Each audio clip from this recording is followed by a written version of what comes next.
Shalom Bapak Ibu Saudara.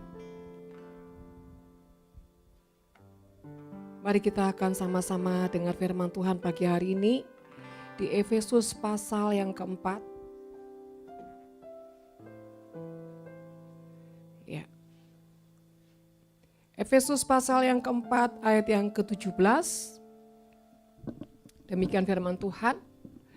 Sebab itu kukatakan dan kutegaskan ini kepadamu di dalam Tuhan. Jangan hidup lagi sama seperti orang-orang yang tidak mengenal Allah dengan pikiran yang sia-sia. So dikatakan, kutegaskan ini kepadamu di dalam Tuhan. Jangan hidup lagi sama seperti orang-orang yang tidak mengenal Allah dengan pikiran yang sia-sia.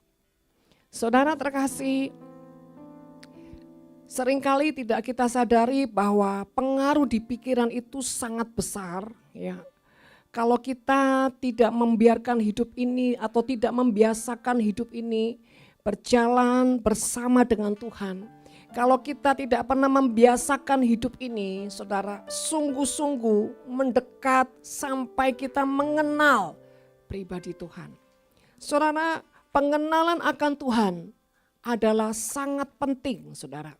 Di dalam hidup ini kita tidak boleh sekedar menjadi orang Kristen, menjadi umat Nasrani, saudara. Menjadi anak Tuhan. Tapi apakah kita sungguh-sungguh sudah mengenal pribadi Tuhan yang kita sembah? Terlebih saudara, kita punya Tuhan yang bukan hanya sekedar Tuhan, dia juga ya saudara, sebagai Bapa buat setiap orang-orang percaya. Saudara, bagaimana mungkin ya seorang anak tidak mengenal siapa bapaknya, bahkan tidak mengenal hati bapaknya. Saudara, orang yang tidak mengenal itu membuktikan ada satu jarak yang sangat jauh, saudara ya. Ada satu tembok yang sangat tinggi, bahkan mungkin sangat tebal, sehingga menjadikan pribadi tersebut tidak mengenal, saudara ya. Saudara, tanda orang yang tidak mengenal Allah ya saudara, di mana pikiran yang sia-sia itu saudara, pertama dia merasa ya kalau hidup benar itu untuk apa gitu loh, hidup benar. Untuk apa ya kita ngapain hidup ini harus ekstrim ya, harus sungguh-sungguh dengan Tuhan. Buat apa saudara? Jadi saudara terkasih, orang yang tidak pernah mengenal Tuhan, dia merasa hidupnya itu saudara kalau hidup benar, ya kalau hidup mau sungguh-sungguh dengan Tuhan, bahkan ekstrim dengan Tuhan tuh buat dia pemikirannya itu sesuatu yang sia-sia. Bahkan itu menjadi sesuatu yang merugikan. Karena apa? Orang yang memenar diri dari dunia, maka akan dibenci oleh dunia saudara. Nah saudara terkasih, banyak orang yang tidak siap kehilangan ya semua yang menjadi kesukaan fasilitas di dunia ini. Dan orang lebih suka, lebih rela kehilangan Tuhan daripada kehilangan relasi. Rela kehilangan Tuhan daripada kehilangan lingkungan, teman, kebiasaan. Saudara. Bahkan orang lebih rela kehilangan Tuhan daripada kehilangan, saudara, kesukaan-kesukaan hawa nafsu daging. Saudara terkasih, inilah orang yang selalu pikirannya dipenuhi dengan sia-sia.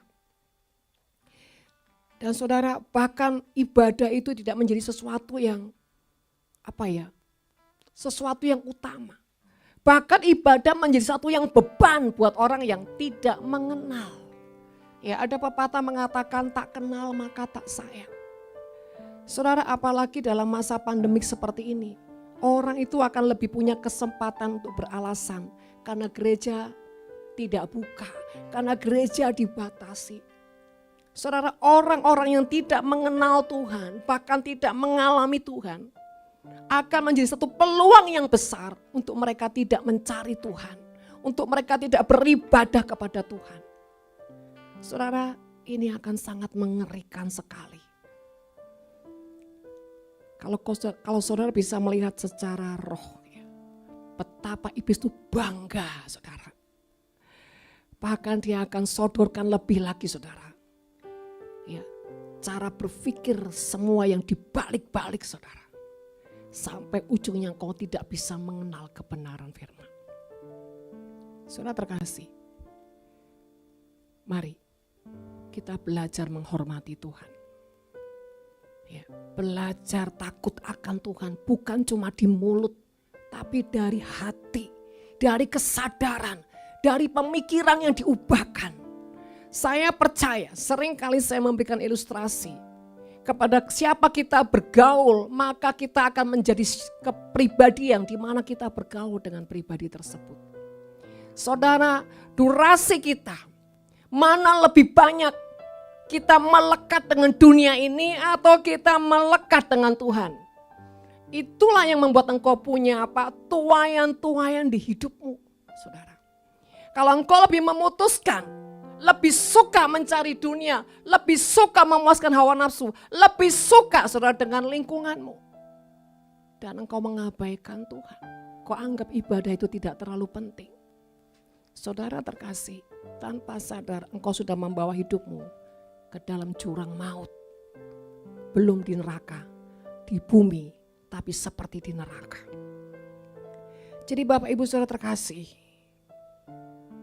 firman Tuhan dengan tegas berkata, jangan hidup lagi sama seperti orang yang tidak mengenal Allah dengan pikiran yang sia-sia. Artinya, kalau saudara mengenal Tuhan, pemikiran saudara pasti diubahkan.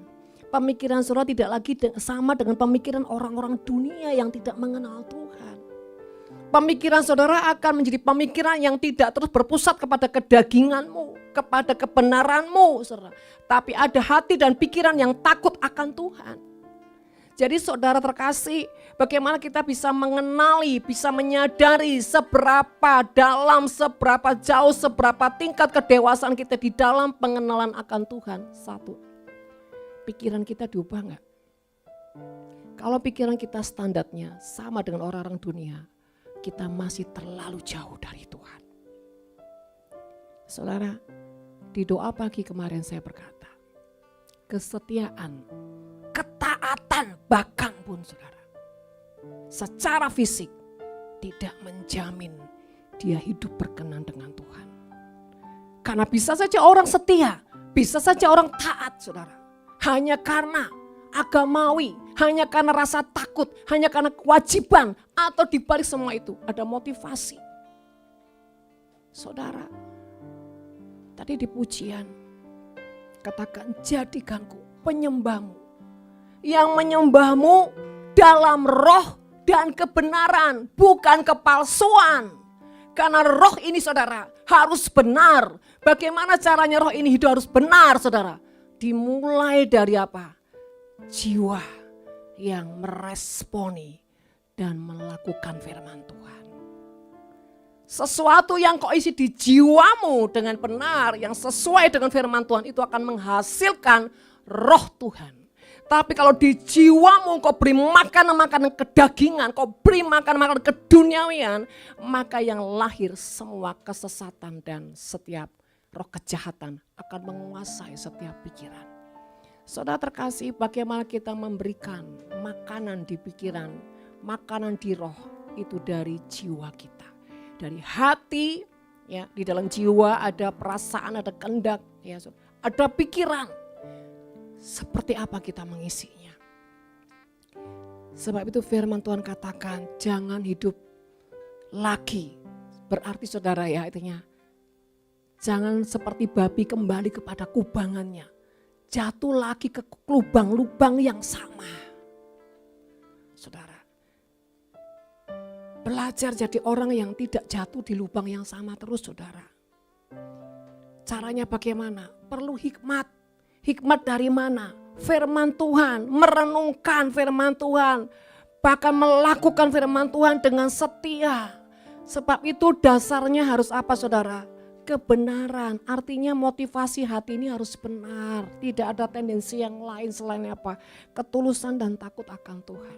Saudara, dalam mengasihi Tuhan, dalam mencintai Tuhan, apalagi mengabdikan hidup dengan Tuhan, ini kita perlu belajar memotivasi hati dan pikiran kita. Tanpa kita paksakan untuk mempelajari saudara, merenungkan, kita akan terus saudara jadi orang yang bahkan puluhan tahun jadi anak Tuhan. Cuma bisa bilang gini, Tuhan kau baik, aku bersyukur. Tapi semua hanya di permukaan. Di rohmu kau tidak membangun apa-apa. Di rohmu kau sangat kosong.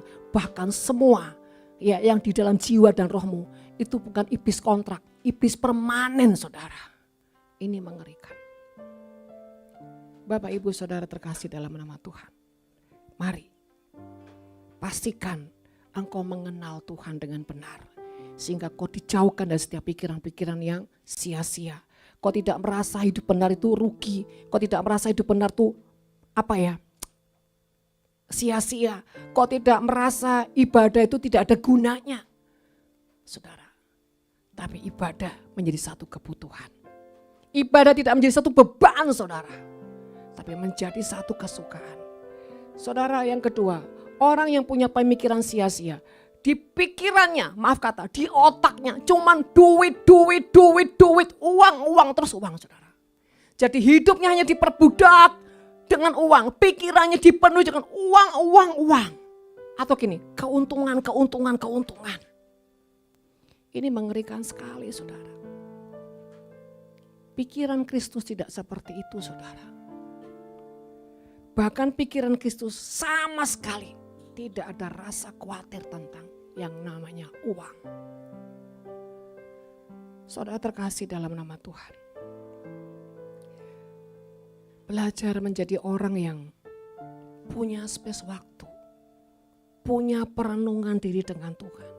Jangan hidup seperti bangsa Israel yang terus berputar-putar 40 tahun ujungnya binasa. Karena apa? Tidak memberikan waktu, memberikan diri untuk merenungkan. Sejujurnya kondisi setiap pribadi kita ini seperti apa. Ya saudara ya, di doa pagi kemarin saya mengupas. Ya, kenali indikasi hidupmu. Apakah sudah sejalan dengan Tuhan. Ya, karena atribut, aktivitas, keagamaan tidak menjamin kita hidup berkenan kepada Tuhan. Kalau engkau tidak menghasilkan buah roh dalam hidupmu. Saudara, bahkan orang yang tidak mengenal Tuhan, pikirannya sia-sia. Ya, di pikiran cuman duit. Bahkan maaf kata, kalau dia melakukan hal-hal yang sepertinya casingnya, ya saudara, jubahnya itu rohani. Contoh, banyak orang juga bikin konten di YouTube, di Instagram atau apa saudara. Tidak semua itu tulus untuk apa? Memberitakan firman Tuhan. Tidak semua tulus apa? Untuk apa? Menyelamatkan jiwa-jiwa atau melakukan kehendak Tuhan atau memperluas kerajaan surga. Tidak semua saudara. Mereka lakukan karena beban hati mereka. Untuk jiwa-jiwa. Untuk menyenangkan Tuhan. Tapi justru sebaliknya. Mereka melakukan itu supaya menghasilkan uang banyak dengan pengikut yang sangat banyak. Saudara terkasih, semua beda-beda tipis saudara. Sebab itu saudara, kalau kita tidak punya dasar pengenalan akan Tuhan, sampai memberikan satu pengertian makna, hidup takut akan Tuhan, hidup menghormati Tuhan, bahkan mengasihi Tuhan. Karena kita tidak akan pernah bisa memberikan satu pengabdian tanpa dasar pengertian kasih, saudara. Semuanya itu ujungnya cuma kesia-siaan. Saudara, paksakan hatimu belajar mengasihi Tuhan. Saya percaya semua orang awalnya datang kepada Tuhan pasti bodoh, saudara. Semua nggak ngerti apa-apa. Tapi karena kerinduannya yang dia bangun, dia gali terus saudara. Kehausan, kelaparan dia pelihara, dia kembangkan, itu menghasilkan bobot ilahi, kebenaran memerdekakan, lebih lagi sehingga apa? Terus ditanamkan Tuhan hikmat-hikmat yang baru. Sehingga selubung-selubung semua dibukakan. Dan sehingga saudara, ketika kita mau datang kepada Tuhan, kita mencari Tuhan, bahkan kita setia, bahkan ekstrim dengan Tuhan pun. Itu tidak menjadi beban. Karena banyak orang saudara, ibadah pun masih menjadi beban. Sehingga enggak heran cara beribadahnya sembarangan. acak-acakan. Bahkan mungkin saudara sambil tidur-tiduran di spring bed, menikmati saudara ibadah di YouTube. Ini ngeri saudara, kecuali kalau memang kondisi saudara sakit. Jadi saudara terkasih, Tuhan itu melihat hati setiap manusia. Dan itu membuat Tuhan apa? Terluka, sakit. Kenapa? Didapati orang-orang yang diselamatkan tidak tahu diri. Saudara, belajar dari hal-hal yang kecil, belajar mendisiplin diri dari hal-hal yang tidak terlihat oleh manusia. Karena sesuatu yang tidak terlihat oleh manusia, disitulah letak kemurniannya. Karena semua yang dilihat manusia, kebanyakan saudara tidak murni. Mari Bapak Ibu Saudara terkasih, renungkan firman Tuhan. Yang ketiga, orang yang tidak mengenal Tuhan hanya mementingkan kenyamanannya diri sendiri saudara. Pokoknya saya nyaman, saya nggak penting lah orang lain. Yang penting saya nggak nyakiti dia, saya nggak bikin ulah gitu ya. Kan saya baik-baik aja. Yang kesukanya saudara hanya memikirkan hal-hal tentang pesta pora saudara. Yang memikirkan hal-hal tentang duniawi, saudara, hatinya terus dikuasai dengan keinginan-keinginan dunia. Sama sekali gak bergetar tentang surga, tentang Tuhan, tentang pertobatan. Gak ada getaran sama sekali saudara. Ini mengerikan. Ini namanya mati sebelum mati saudara. Sebab itu saudara terkasih, mari bongkar semua yang ada dalam jiwa roh kita. Indikasinya seperti apa? Pertobatan kita ini seperti apa? Seperti kain kotor, saudara, atau seperti apalah saudara. Mari Bapak Ibu Saudara terkasih, kita penting memastikan pondasi di hati jiwa roh kita ini mengenal Tuhan dengan benar. Supaya kita bisa melewati hari-hari hidup ini, bahkan tahun semakin tahun yang tidak gampang ini. Kita bisa melewati bukan saja dalam perlindungan Tuhan, tetapi juga dalam jaminan kemenangan dan perkenanan Tuhan buat kita dan keturunan kita saudara. Jadi gak ada ruginya kalau kita ini mengejar Tuhan, bahkan ekstrim dengan Tuhan. Yang terpenting saudara, ketika kita ekstrim, jangan ekstrim yang gak berhikmat, sehingga ekstrimnya menjadi batu sandungan. Karena banyak orang yang kelihatannya fanatik, bahkan bahasa roh sandalawas misalkan begitu saudara. Tapi karakternya gak berubah, sifatnya juga gak berubah saudara. Mulutnya juga gak bertobat, pikirannya tetap aja pikiran jahat. Ini saudara, bagaimana? Buah yang dihasilkan semua berduri, ya kalau durian enak saudara. Ini duri luar dalam saudara. Selalu menusuk hidupnya, selalu menusuk, menyakitkan, mematikan setiap orang. Ini ngeri, bahkan sampai orang gak mau dekat-dekat. Saudara terkasih, mari, penyakit yang mengerikan bukan penyakit secara fisik, tapi penyakit secara jiwa dan roh. Dan saudara, tanda orang yang mengenal Tuhan, dia tidak ingin menyia-nyiakan hidup saudara.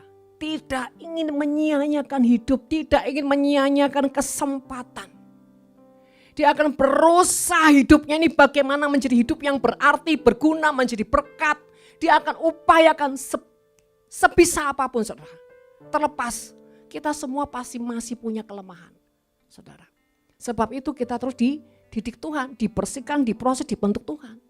Supaya apa? Mematikan semua kedagingan dan kelemahan kita saudara. Sebab itu kita perlu dekat dan melekat dengan Tuhan supaya apa? Kutuk-kutuk itu dipatahkan. Tidak menjadi penyakit kanker di jiwa dan roh kita saudara. Dan yang kedua saudara, orang yang mengenal Tuhan memiliki pengertian hidup takut akan Tuhan. Dalam arti kata, kalau orang hidup takut akan Tuhan itu faedahnya apa sih? Keuntungannya apa sih saudara? Orang yang sungguh-sungguh loh ya, bukan cuma di mulut hidup takut akan Tuhan, tapi di hati. Di dalam hatinya akan terus dibersihkan dari segala kejahatan. Di dalam pikirannya akan terus dibersihkan dari segala kejahatan. Bahkan di dalam jiwanya ada ketenangan, ada kedamaian sekalipun saudara. Bukan berarti kalau kita udah dekat melekat dengan Tuhan gak ada masalah saudara. Sama aja saudara, Bedanya kalau kita sama Tuhan dan di luar Tuhan, bedanya saudara, di dalam Tuhan ada ketenangan, ada kedamaian. Bahkan kita bisa, dalam tekanan kita bisa berkata, ku bersyukur Bapa, ku bersyukur Tuhan, buat kasih setiamu di dalam hidupku, ku bersyukur. Di dalam tekanan seperti apapun, ketika kita belajar untuk menyembah dan bersyukur, disitulah kita akan mengalami perjumpaan dengan Tuhan. Di situ ada kenikmatan roh Tuhan yang menjamah. Bahkan tangisan kita bukan lagi tangisan duka, tapi tangisan karena kasih, karena cinta, bahkan tangisan karena pengabdian hati mengasihi Tuhan. Itu kita rasakan begitu indah dan nikmatnya. Tapi kalau orang jauh dari Tuhan saudara, ketika ada masalah, ada badai, wah saudara, dia akan seperti orang kebakaran jenggot. Gak ada ketenangan, hidup terus dikuasai dengan ketakutan, kekhawatiran, tekanan demi tekanan, dan ujungnya dia terus mengalami sakit penyakit. Dia terjerat dengan banyak hal saudara. Dan selanjutnya saudara, orang yang hidup mengenal Tuhan tidak bisa hidup tanpa dekat dengan Tuhan, tanpa ibadah dengan Tuhan. Gak bisa saudara. Karena apa? Orang tersebut sudah mengenal, mengalami, merasakan kasih dan kebaikan Tuhan. Jadi gak akan pernah bisa hidup tanpa dekat dengan Tuhan, tuh gak bisa. Seperti gak bisa nafas saudara. Seperti kehilangan kekuatan. Dan ibadah menjadi satu kebutuhan makanan jiwa di rohnya saudara. Tapi kalau orang tidak mengenal Tuhan, ibadah, ibadah lagi ya, minggu lagi, aduh Selasa lagi Bu Winda ini, waduh Sum lagi, kakek acara Bu Winda ini. Tapi enggak ikut ya apa, ikut ya apa. Saudara terkasih, kalau hatimu merasa berat, berarti ada belenggu roh jahat yang sedang mengikat di jiwa dan di rohmu. Tapi kalau hatimu tidak ada belenggu kekuatan roh jahat yang mengikat, engkau akan merasa suka, engkau akan bersuka cita. Begitu ada pengumuman, ada pengajaran Zoom, yes, wah gitu saudara. Program kuasa pujian diliburkan, Tuhan. Karena saya survei membuktikan dari beberapa yang bilang, ya Bu, tetap semangat dalam hatinya berkata, puji Tuhan libur. Ada yang bilang, waduh Bu, itu juga rada pura-pura. Tapi yang benar-benar, ya ampun Bu, saya sudah nunggu loh Bu. Saya pemikiran saya, waduh nanti penyembahan ini ya hari Selasa. Senin udah saya nunggu-nunggu Bu. Dan ini benar-benar kalau ini saudara. Nah, ada tipe kalau yang bertiga ini saudara. Saudara yang mana coba? Saudara yang mana? Coba jawab sendiri saudara ya. Ada malaikat bilang gini, jujurlah kau padaku, jangan berbohong gitu saudara ya. Nah itu menjadi kesukaan, kebutuhan atau saudara kesembepan dalam hati saudara. Saudara terkasih, orang yang mengenal Tuhan akan terus punya kehausan, mencari Tuhan, kelaparan akan firman Tuhan. Tapi kalau orang tidak mengenal Tuhan, begitu buka firman Tuhan, sebentar, ini kira-kira berapa lembar satu pasal ini ya. Dilihat dulu, waduh ini satu pasal aja 3 lembar. Waduh satu perikop kayak Tuhan ya. Itu kalau malaikat bisa bilang gini, tutup penai. Saya terkasih mau baca aja lihat dulu satu pasal ini berapa lembar dulu, panjang gak kira. Waduh kalau Mazmur 119 ya ampun Tuhan ya Allah. Dan ente ini Mazmur 119 ini cek panjang Daud ki ngangguren. Saudara terkasih. Kadang-kadang lihat orang seperti itu lucu ya saudara. Setia, taat, tapi grundel dalam hati. You know grundel saudara.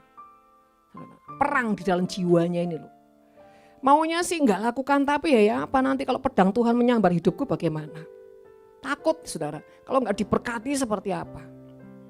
Nah, karena saudara tidak ada pengertian. Sesuatu tidak ada pengertian itu berat. Ya saudara, tapi sesuatu yang ada pengertian, bahkan menjadi kesukaan. Ya. Selanjutnya saudara, kita baca di Efesus yang 4 pasal yang ke-18. Ayat yang ke-18. Ya saudara. Dan pengertian yang gelap jauh dari hidup persekutuan dengan Allah. Karena kebodohan yang ada dalam mereka dan karena kedegilan hati mereka. Saudara tahu degil? Kalau saudara nggak mandi 5 tahun itu kan ya. Nah itu saudara ya, kotoran-kotoran itu saudara sampai lengket karena jarang mandi atau tidak pernah mandi. Nah saudara terkasih, dikatakan pengertian yang gelap. Orang yang pengertiannya gelap saudara ya, adalah orang yang pemikiran itu sempit saudara. Misalkan begini, ya seperti ini loh, seperti wanita yang mengurapi kaki Tuhan. Buat apa pemborosan minyak itu? Bukankah minyak itu bisa dijual? Untuk apa? Fakir miskin. Padahal saudara, anti dalam hatinya, eman Tuhan. Ya, tak pek kan tak sejual lumayan cuane. Saudara. Pemikirannya cuan sampai bocuan saudara ya. Pikirannya cuma duit, keuntungan saudara ya. Nah saudara kasih. Buat apa menabur di gereja? Gereja sudah kaya. Buat apa perpuluhan? Ya. Itu kan perjanjian lama. Ini orang gobloknya lebih parah saudara. Justru perjanjian baru tuh ada malah bilang gini. Segalanya yang ku miliki, semuanya daripadamu, kan ku bawa persembahanku yang terbaik, bukan pas-pasan. Please, saudara. Nah kalau di perjanjian lama itu saudara, persembahannya domba. Beli domba 1-2 ekor cukup. Dalam perjanjian baru itu malah teladannya Yesus. Makanya ada firman, ada pujian. Sekalipun dagingku dan hatiku habis lenyap, gunung batuku dan bagianku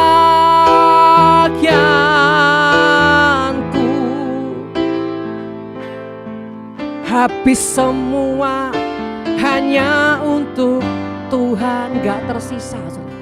Koret-koret aja gak ada. Sekalipun dagingku dan hatiku habis lenyap. Karena apa? Teladannya Kristus. Nah ini kalau orang ngomong perpuluhan, perjanjian lama, itu oonnya double porsi saudara. Nah, itu ketara juga mata duitan juga saudara. Karena apa? Hatinya terikat. Padahal di perjanjian baru saudara baca itu. Ya, di jemaat Kisah Para Rasul saudara ya. Mereka tuh meletakkan persembahan di kaki rasul-rasul saudara. Bahkan harta mereka taruh di kaki rasul-rasul. Mereka makan bersama saudara. Gak ada yang menyimpan harta.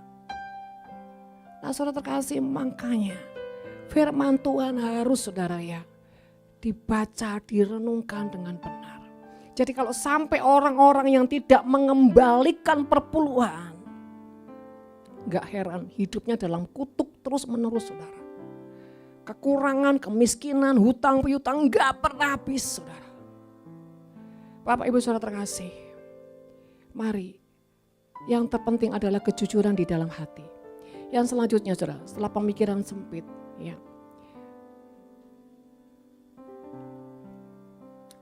menganggap ibadah itu ya saudara ya tidak terlalu penting saudara ya. Buat apa sih ibadah? Bisa kok sendiri di rumah. Di gereja di rumah sama aja. Atau lebih parahnya gini, gak usah ibadah, buat apa di gereja, munafik. Ya, semua setan semua itu di gereja, gak ada malaikatnya. Lebih baik aku gak ke gereja, tapi aku gak pernah nyakitin orang. Aku selalu berbuat baik. Aku gak pernah nipu orang loh. Nah ini saudara, pikirannya sempit. Perbuatan baik tidak cukup kalau hatinya tidak diubahkan. Jangan disangka berbuat baik saja, saudara masuk surga. No. Itu berarti kau mengandalkan kekuatanmu, kau mengandalkan kemampuanmu, kau tidak mengandalkan Tuhan. Selagi orang merasa tidak membutuhkan Tuhan, saudara, orang yang membutuhkan Tuhan itu taat. Disuruh apapun taat, ibadah ya ibadah. Jangan nawar, jangan pakai kebenaran diri sendiri. Banyak orang ibadah sama saja di mana-mana, enggak sama. Yang enggak samanya apa? Ketaatannya, saudara. Ya. Yang selanjutnya, yang ketiga adalah mental yang lemah. Ya, saudara. Kalau orang tuh jauh bersekutu dari Tuhan, jauh dari persekutuan dari Tuhan. Ya, Ibrani 10 ayat 25 ya. Janganlah engkau menjauh dari persekutuan dengan orang-orang seiman. Saudara terkasih, mentalnya rapuh. Orang yang tidak dekat dengan Tuhan, ya, orang yang tidak melekat dengan Tuhan, mentalnya saudara akan menjadi apa? Penjajakan iblis. Dia akan lemah, tidak percaya diri, saudara. Dia akan rapuh, saudara. Tidak punya keberanian menghadapi hidup, saudara ya. Yang selanjutnya, saudara, tidak ada hikmat alias kebodohan. Orang yang tidak melekat dengan Tuhan, saudara, tidak akan ada hikmat. Ya. Terus saudara, mentalnya enggak bagus, otaknya enggak pinter, saudara. Tulalit, lebih parah lagi, saudara ya. Saudara, yang akhir adalah hati yang dekil. Hati yang dekil ini hati yang bebal, saudara. Saudara, ternyata hati bebal, hati dekil itu, saudara, tidak selamanya saudara dihuni sama orang-orang yang pintar. Orang yang bodoh tingkat dewa pun kadang-kadang malah lebih banyak dekilnya, saudara ya. Lebih banyak bebalnya, saudara. Bahkan lebih parah, sudah bodoh, miskin, melarat, saudara. Bebal lagi, nah itu saudara nggak tahu tuh nanti kemana akhir hidupnya, saya nggak ngerti. Saudara terkasih dalam nama Tuhan. Menyedihkan sekali, saudara. Kalau orang sombong, dekil, ya udahlah. Memang orang sombong tuh ada yang diandal. Nah kalau orang sudah miskin, bodoh, melarat, utangnya akeh, bebal pisan, waduh, saya bilang ini orang terbuat dari apa ya? Kok ya Tuhan menciptakannya begini, kok ya pelihara gitu, saudara ya. Nah, saudara terkasih dalam nama Tuhan, mari pagi hari ini pastikan kita ini orang yang benar-benar mengenal dan mengalami Tuhan. Bukan nanti ketika pengangkatan, saudara, yang diangkat bukan saudara KTP, KSK saudara, Kristen. Loh orangnya bu, enggak Kristen kata malaikat. Saudara, jangan sampai nanti KTP dan KSK saudara yang masuk surga. Sementara saudara, Roh Kudus bilang gini, tempatmu bukan di sini. Bapak Ibu yang saudara terkasih, takarannya adalah satu, kalau engkau ya hidup benar merasa semua itu sia-sia, dekat Tuhan, setia dengan Tuhan tuh nggak ada gunanya, ibadah juga nggak terlalu menjadi kebutuhan, saudara ya, itu tandanya engkau tidak mengenal Tuhan, engkau jauh dari Tuhan. Engkau beribadah tapi engkau tidak menghormati Tuhan, engkau sembarangan ya, sambil ibadah, sambil nyemil jalan sana jalan sini, nanti lewat meja makan ngemplok ya, sambil dengar firman Tuhan. Lu itu ibadah macam apa? Kalau saya jadi malaikat tak tempak, saudara sungguhan, kurang ajar itu namanya ya. Saudara terkasih, orang seperti ini lu gimana? Nah, apa yang kata iblis di hati mereka? Apa yang jadi telinganya di hati, di suara-suara iblis? Iblis bilang gini, teruskan. Bahkan iblis bisa nyanyi gini, lebih dalam lagi, saudara. Artinya terus, iblis bilang gini, terus lebih dalam lagi. Tidak menghormati Tuhan. Bapak Ibu saudara kasih, kalau kita menghormati Tuhan, takut akan Tuhan, kita tahu mau ibadah, ya. Hormati Tuhan, sikapmu. Bagaimana kau prepare, menyiapkan diri duduk diam. Sudah enggak mandi, pakai baju daster, sarungan, riwa-riwi, ganti kemplang setan sudah cukup, saudara ya. Ini saudara, karena saya mencium ada orang seperti ini nih, bertobat yang dengar ya, enggak bertobat ya sudah.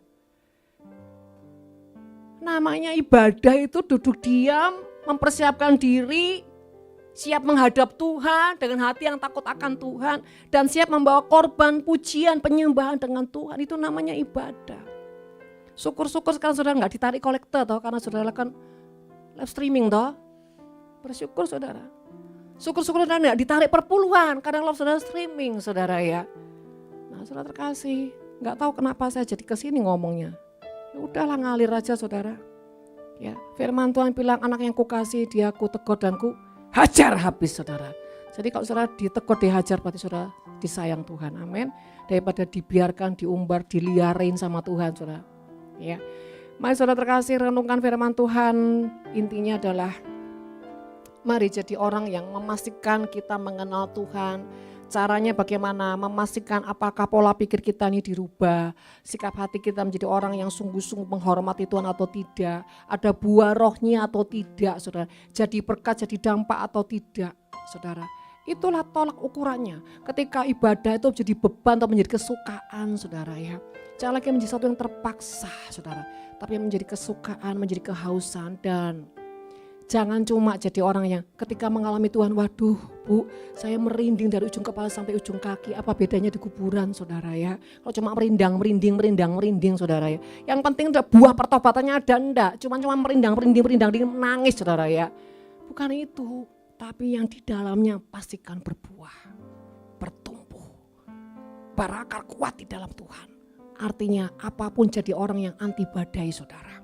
Tetap kuat, berkemenangan seperti Raja Wali. Bahkan bukan cuma cukup itu saudara, hidupnya selalu jadi dampak, jadi berkat dimanapun ada. Dari perkara kecil sampai perkara besar. Oke saudara terkasih, saya gak akan panjang lebar saudara.